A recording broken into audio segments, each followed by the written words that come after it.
Hey, what's up everyone? Alright, as I prepare for the next trip out on the water, I thought I'd just talk to you guys. A bit of a controversial topic here. Thought I'd talk to you about all the modern day outboards which I honestly wouldn't buy and the reasons for that. And I will caveat that by saying I've either owned one or multiple of these engines, or I have spent quite a bit of time in them in friends' boats and things like that. So this is not just me coming up with some internet stats and going, hey, here's a bunch of positions for you guys to consider. This is real world stuff. And I won't get crazy, and I'll also try and throw in a few positives of these outboards as well. Alright, going to start with the G2 range of Evinrude outboards. I guess a lot of people thought these were going to be just a phenomenal step forward, and the reality is obviously they're not being produced anymore. There's plenty of reasons because of that. Just couldn't really compete with the four strokes. But look, these engines are stupendously noisy. So putting aside the fact that you have to fill them up with two-stroke oil, they are ridiculously noisy. I thought Mercury Optimax was noisy, but these things, they absolutely are raw, and you won't be able to handle the noise of one of these things, especially once you've owned something like a four-stroke. So I had, excuse me, a 175, this engine here. They're not very light either. So Optimaxes and G1s were very light engines. These G2s weren't very light at all, but having said that, they did include the entire steering assembly. So look, very noisy, very raspy, not as refined as you'd expect. Like, they're not like some old school carby two-stroke, but they're also just not super slick and smooth either. So I don't know, something just wasn't quite right with these things. On the plus side, they absolutely do fly. They do fly, and they probably have the best trolling fuel economy of any outboard I've ever experienced, and that's no joke. All right, let's move on.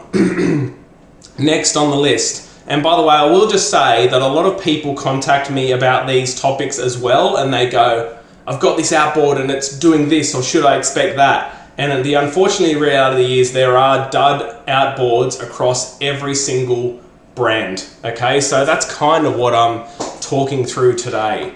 Well, dud maybe not the right word, but the less preferable models of each brand. All right, now that's E-Tech G2. Let's go Suzuki. Okay, if you've been watching my channel, you'll know that I'm a big fan of Suzuki outboards, but there's a few of them that you need to really be careful for. And a lot of people get sucked into this, and you'll see a lot of secondhand boats on the market with these engines. So basically you need to be careful of the Suzukis which do not have lean burn. So several of the Suzukis actually don't have lean burn. It's not a standard technology. They're mainly from the older ranges, but they're still for sale. So a lot of people buy these non-lean burn Suzukis, and they reach out to me and they cannot believe how bad they are on fuel, and they think that they must be doing something wrong, but the unfortunate reality is you're not. They're just kind of pigs on fuel. Alright, the other Suzuki, while we're on Suzuki, that I think didn't quite hit the mark is basically the duo props. Okay, so I love the idea. I love a good duo prop like I've got at the moment, but these 300 and 350 duo props, they haven't quite hit the mark. And I think the reasons for it is that you've got a serious amount of weight with these things. Let's find some weight here. Look, 330 kilograms. That's extremely heavy. They're not a V8, they're a V6, so they don't have a massive displacement. I mean, it's big, but it's not big enough, I feel. So the reason I think these things don't hit the mark is that A, they're too heavy, B, they don't have enough displacement and torque through the V6 to really drive the duo prop setup efficiently or effectively. So I think they're a little bit of a gimmick. They didn't quite hit the mark for Suzuki because, you know, a well set up duo prop like right now, you guys will know I've got an inboard 6.2 litre Mercruiser. It runs a duo prop, a Bravo 3, and it is absolutely magic. Like this thing, you put the throttle down and it literally throws you backwards in the boat. The grip on the water and the lateral stability underway is incredible, but the engine's got the torque to do so. So look, yeah, these things, I like the idea. I'd be avoiding if I were you guys. What's next? All right, let's talk Mercury. So Mercury at the moment, I've got to say, is with the upper horsepower ranges, is basically a market leader when it comes to technology and driving innovation and things like that. All these V6s and V8s, they are seriously sweet engines. Some people will question whether the Mercury reliability, etc. is there, and I in fact just know someone who just, with a brand new 400 horsepower Verado, had it flat stick, doing nothing wrong but flat stick basically in a sort of a go fast boat and put like a piston through the block or something like that. So yeah, catastrophic failure. That's just a one-off case, but I do know of a few examples like this. So I don't know if the Mercury's engines are 100% at sort of Yamaha or Suzuki reliability yet, but putting that aside, I'd personally be avoiding these old school range Mercuries.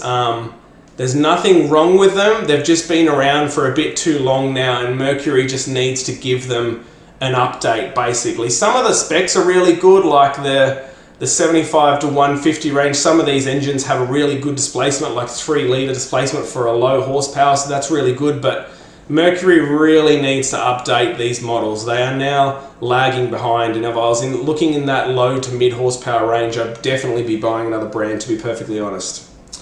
So, all right, what else we got?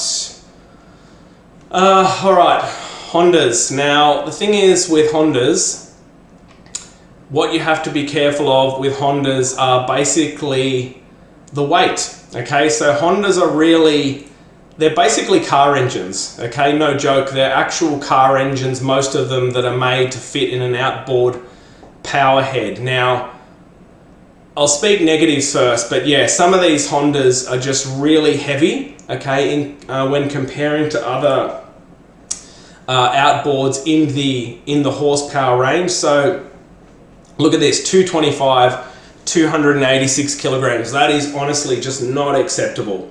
That's terrible power to weight ratio there. So Hondas are just too heavy, okay? Some of them are okay.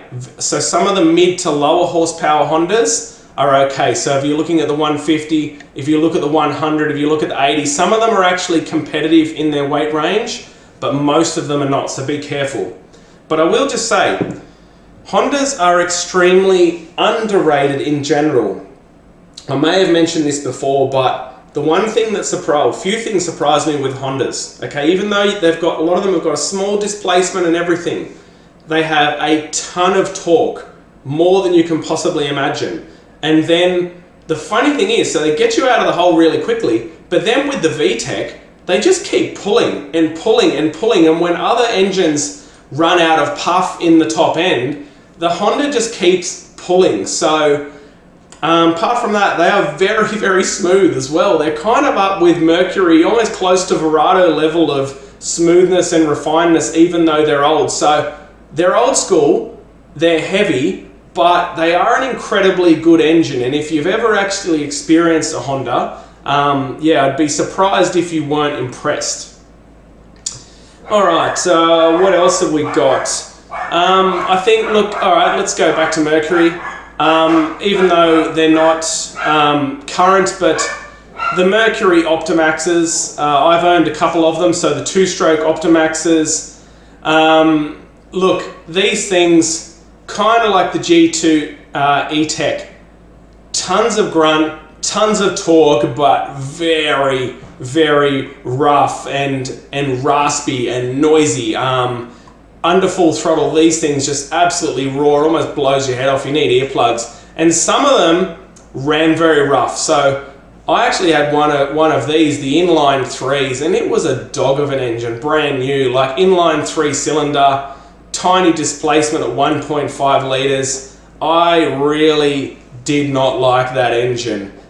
So the V6s, the V6 Optimaxes were absolute bulletproof and awesome offshore work. Great fuel economy at all speeds, including trolling. Awesome for all sorts of ski boats and performance boats. But yeah, they're just a very, very unrefined engine. And the 3 cylinders especially, no good. What else can we talk about? Look, the old school E-Techs, they're also a thing of the past. Okay, I know they're not a brand new engine anymore, but look, I wouldn't be buying a boat that had anything like this on it. Personally, I wouldn't buy a boat that had an E-Tech G1, an Optimax 2-stroke, or an E-Tech 2-stroke. I literally wouldn't buy any of those boats. And look, I guess some general things to think about. Look, I personally, it's just me, but I wouldn't be buying any engine, okay, that doesn't have digital throttle and shift these days. I wouldn't buy even a second-hand boat that doesn't have digital throttle and shift. Even my bloody old 2020 Mercury has DTS, which is beautiful. Another thing that I wouldn't do is, please consider steering clear of these steering systems, these joystick control steering systems, when you only have a single outboard. They're ridiculously expensive and they do not work well. You will be disappointed. You'll be stung a ridiculous price to fit that out, and you'll move your joystick and you'll go, and this is rubbish. I mean, look, that's just me. I've played with them a few times. I do not find them impressive. The other thing at the moment to not so much watch out for, but the electric steering systems on outboards at an incredible cost. So the new Yamaha XSB outboards, which are absolutely beautiful, mind you, and you'll notice that I didn't actually say a bad word about Yamaha, and that's for good reason. They're right up at the top in my opinion, but the electric steering systems on the XSB, awesome, but just so expensive. If you price up one of those engines versus the non-XSB model, it's really hard to justify the cost. So I don't know. Look, if I was buying a new outboard again or shortly, I'd probably go down a similar path that I have previously. I'd be looking at lean burn Suzuki's for a value for money perspective, and I'd be looking at the Mercury V6 or V8 range, potentially even the Verados. So look, I'd love to see Yamaha bring down their prices on that new range. I'd love to see Honda bring out some higher horsepower engines above 250 and to reduce some of that weight. But anyway, I hope you guys found that interesting. I don't mean to upset anyone. These are all just facts based on my own personal experience, opinion, stuff like that. And yeah. All right, cool. Cheers. I hope you guys found that interesting, and we'll chat shortly.